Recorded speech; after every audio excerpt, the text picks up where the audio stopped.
Bolehkah orang Kristen berdoa dan berdonasi memberkati Israel berdasarkan Kejadian 12 dengan tujuan supaya semakin diberkati?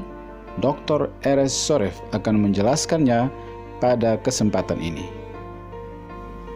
Banyak orang Kristen telah menggunakan ayat di dalam Kejadian pasal 12 ayat 1-3 untuk mendapatkan berkat yang berlipat ganda dengan cara berdoa memberkati Israel ataupun berdonasi untuk Israel. Bunyi ayat itu seperti ini. Kejadian pasal 12 ayat 1-3. Berfirmanlah Tuhan kepada Abram, "Pergilah dari negerimu dan dari sanak saudaramu dan dari rumah bapamu ini ke negeri yang akan kutunjukkan kepadamu. Aku akan membuat engkau menjadi bangsa yang besar dan memberkati engkau serta membuat namamu masyhur, dan engkau akan menjadi berkat. Aku akan memberkati orang-orang yang memberkati engkau dan mengutuk orang-orang yang mengutuk engkau, dan olehmu semua kaum di muka bumi akan mendapat berkat." Kenapa Allah mengucapkan firman ini kepada Abraham? Karena itu adalah nature daripada Allah dan dia punya tujuan atas manusia. Dia ingin memberkati manusia. Karena itu dia memanggil Abram dan berkata, "Ikutlah aku, keluarlah dari tanah kampung halamanmu, dan jika engkau taat, saya akan memberikan kepadamu 3 hal. Yang pertama adalah benih. Benih yang dimaksud di sini adalah keturunan, yaitu bermula dari Ishak, kemudian Yakub, kemudian 12 anak yang menjadi 12 suku, kemudian dipilihlah Yehuda, kemudian dari Yehuda terlahirlah Raja Daud, kemudian dari garis keturunan Daud akhirnya terlahirlah Mesias Yesus Kristus." Yang kedua adalah tanah perjanjian. Tanah Israel yang ada sekarang adalah 1/6 dari tanah perjanjian yang dijanjikan Allah kepada Abraham.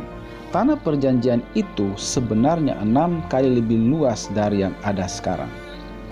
Yang ketiga adalah aku akan memberkati engkau, bahwa olehmu dan bangsa yang akan terbentuk lewat engkau, yaitu keturunanmu, aku akan memberkati semua bangsa. Dan Allah berkata bahwa itu sangat penting bagiku. Karena itu aku akan membuat janji denganmu bahwa aku akan memberikan perlindungan ilahi kepadamu, bahwa siapa yang memberkati engkau akan diberkati dan siapa yang mengutuk engkau akan dikutuk. Dan inilah satu-satunya alasan kenapa orang Yahudi masih eksis hingga hari ini. Tidak ada alasan yang lain kecuali alasan ini. Dan hal ini bisa kita lihat dalam Alkitab. Perjalanan sejarah bangsa Israel, bagaimana Firaun, Haman, dan di dalam perjanjian baru Raja Herodes yang ingin memusnahkan orang-orang Israel. Dan kita tahu bahwa di balik semua ini adalah pekerjaan dari si malaikat yang jatuh, yang kita sebut setan, musuh dari jiwa kita, yang terus berusaha untuk menghancurkan orang Yahudi supaya benih ilahi yaitu Mesias tidak datang, supaya pintu tidak terbuka bagi bangsa-bangsa untuk datang pada Tuhan. Tapi dia gagal karena akhirnya Mesias datang. Dia mati bagi kita dan bangkit bagi kita. Tapi masih muncul pertanyaan bahwa Mesias telah datang, mati, bangkit, dan kembali ke surga.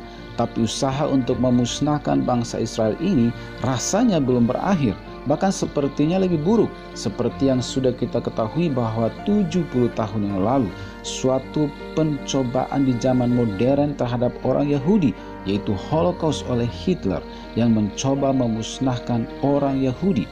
Kenapa? Jawabannya adalah karena Allah belum selesai dengan Israel. Ini adalah waktunya di mana Allah ingin supaya semua orang Israel diselamatkan melalui Injil seperti yang dinubuatkan di dalam Yehezkiel pasal 37. Nubuatan itu adalah tentang tulang-tulang kering. Dan hal yang menarik adalah Allah menyuruh Yehezkiel untuk bernubuat 2 kali. Yang pertama, supaya bernubuat terhadap tulang-tulang kering itu. Dan tulang-tulang kering itu bersatu dan bangkit seperti tentara yang besar. Tapi hanya tulang-tulang. Kemudian Allah berfirman kepada Yehezkiel, bernubuat sekali lagi untuk kedua kalinya, supaya roh Allah datang atas mereka, tulang-tulang kering itu, dan mereka akan hidup. Dan tulang-tulang itu pun kemudian hidup. Nubuatan ini berbicara tentang Israel, bahwa orang Israel yang terserak kemana-mana akan kembali dan bersatu menjadi sebuah bangsa. Mereka akan bicara bahasa Ibrani lagi, dan banyak orang tak percaya hal itu karena mereka tidak punya tanah lagi, bahasa. Tapi ini benar-benar terjadi depan mata kita. Itulah yang dimaksud dengan kebangkitan tulang-tulang kering itu. Dan sekarang ini kami sedang melihat hal yang kedua, penggenapan yang kedua dari Yehezkiel itu, yaitu suatu kebangunan rohani atas orang-orang Israel. Jadi Allah memanggil Israel adalah untuk menjadi semacam kendaraan atau alat untuk membawa berkat dari Allah kepada seluruh bangsa. Nah, banyak orang Kristen di seluruh dunia memakai ayat dalam Kejadian 12 ini yang berkata bahwa siapa yang memberkatimu akan diberkati. Mereka memakai ayat ini seperti suatu ayat magic, seperti suatu formula untuk memaksa atau mendesak Allah untuk memberkati mereka lewat atau ketika mereka memberkati Israel dengan cara berdonasi uang untuk keperluan-keperluan Israel. Sehingga banyak sekali orang yang berdonasi untuk Israel dan mereka merasa bahwa mereka seperti sudah melakukan suatu gerakan penginjilan. Kemudian saya meminta staf saya untuk mengadakan suatu penelitian tentang hal ini dan kami menemukan bahwa pada umumnya banyak orang yang mengasihi Israel berdonasi finansial untuk 5 hal utama yang mereka anggap sebagai pelayanan atau penginjilan menurut Kejadian 12 itu, yaitu memberkati Israel dengan finansial supaya mereka diberkati juga secara materi. 5 hal tersebut adalah: 1. Pengembangan wilayah-wilayah pemukiman baru Yahudi khususnya di West Bank dan Samaria. Yang kedua adalah donasi kepada IDF, Israel Defense Force, yaitu militer Israel. Yang ketiga adalah donasi untuk hal-hal sekuler seperti bangunan sekolah, asrama, rumah sakit, ambulans, dan lain-lain. Yang keempat adalah bantuan kemanusiaan, dan ini sangat banyak di YouTube Kristen. Saya ingin katakan satu hal yang penting, bahwa Israel adalah negara demokrasi yang memberi kebebasan untuk berpidato tentang keagamaan. Penginjilan terhadap orang dewasa di Israel adalah legal, kecuali anak-anak. Saudara bisa berdiri di sudut-sudut jalan berpidato, menginjili, berkhotbah, apa saja, dan itu legal. Yang ilegal di Israel adalah memberikan seseorang sesuatu dengan maksud untuk mengubah agamanya. Saya ingin katakan bahwa begitu besar dan banyaknya bantuan kemanusiaan untuk Israel, tapi 0% dampaknya bagi penginjilan. 1 gelas air putih pun yang diberikan tidak diberikan di dalam nama Yesus. Harus hati-hati. Yang kelima, sumbangan untuk keagamaan seperti donasi untuk pembangunan sinagog, sekolah-sekolah keagamaan, dan Anda harus hati-hati bahwa orang-orang Yahudi Ortodoks mengajar bahwa Yesus bukan Mesias. Dia adalah Mesias yang salah. Kenapa Anda mensupport institusi yang mengajarkan seperti itu? Hal lain yang Anda perlu ketahui tentang Israel modern ini, Israel dikenal suatu negeri startup karena banyak perusahaan teknologi tingkat tinggi dimulai di Israel, ataupun pusat-pusat penelitian yang berpusat di Israel, dan penemuan-penemuan baru di Israel yang membawa banyak income dari luar negeri masuk ke Israel, dan itu artinya menjadikan Israel booming secara finansial. Artinya sebenarnya Israel tidak terlalu butuh donasi-donasi kemanusiaan seperti tadi.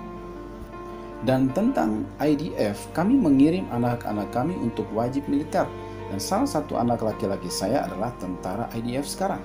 Setiap anak-anak remaja kami wajib militer 3 tahun. Sayangnya orang Israel berpikir bahwa kami aman bukan karena perlindungan tentara Tuhan, tapi karena IDF. Kami merasa lebih hebat dari yang lain. Jadi kalau Anda kasih uang kepada IDF, itu tidak membawa Israel lebih dekat pada Yesus. Saya punya beberapa teman dari Eropa dan Asia yang memberi sumbangan kepada suatu organisasi yang bernama Aliyah, Konon, gerakan Aliyah ini adalah gerakan untuk membawa orang-orang Yahudi dari berbagai dunia untuk kembali ke Israel. Mereka menyediakan uang tiket pesawat dan kebutuhan mereka ketika mereka pulang ke Israel. Nah, untuk orang-orang seperti ini saya ingin katakan dua hal. Yang pertama, 99,9% dari orang Yahudi di seluruh dunia yang membutuhkan bantuan dana untuk datang ke Israel, mereka sudah datang. Yang kedua, 0,0% yang masih butuh bantuan yang perlu dibantu oleh Israel. Apa maksud saya? Bahwa kami sebagai orang Israel membayar rata-rata 45% untuk pajak penghasilan. Dan pajak-pajak kami itu cukup untuk membawa pulang orang-orang Israel dari seluruh penjuru dunia yang membutuhkan bantuan. Jadi kemana donasi kemanusiaan itu pergi? Saya mendorong Anda untuk memperhatikan orang-orang yang ada di TV, kegiatan-kegiatan amal mereka. Mereka membangun sistem yang begitu besar, mengumpulkan biaya berjuta-juta dolar. Dan apa tujuan semua itu? Hanya untuk memberkati Israel seperti yang dikatakan dalam Kejadian 12 itu, supaya mereka juga menerima berkat-berkat materi. Saudara, kebutuhan Israel hari ini bukanlah materi, tapi hal yang rohani, yaitu kebutuhan akan Injil, kabar baik tentang Mesias. Pesan tentang Mesiaslah yang mereka butuh untuk didengarkan oleh orang-orang Israel. Perlu saudara ketahui bahwa ketika Yesus di bumi dan setelah kebangkitannya hingga hari Pentakosta dan hingga setidaknya sebelum Bait Allah kedua dihancurkan, ada banyak sekali orang Yahudi yang menjadi pengikut Yesus. Tapi seiring waktu dan sejarah, sangat sedikit orang Israel yang percaya pada Yesus setelah itu. Ketika Israel merdeka pada tahun 1948, hanya ada kurang dari 30 orang Yahudi yang percaya Yesus di berbagai penjuru dunia. Keluarga istri saya adalah salah satunya. Tapi 7 hingga 10 tahun terakhir ini, kami melihat ada perubahan yang sangat signifikan. 30.000 lebih orang Yahudi hari ini yang sudah percaya Yesus. Hari ini orang Yahudi dan Arab yang ada di Israel bisa mendengar Injil dari orang Yahudi dan Arab sendiri. Dan kami melihat bahwa hanya di dalam Yesus, orang Yahudi dan Arab bisa saling mengasihi.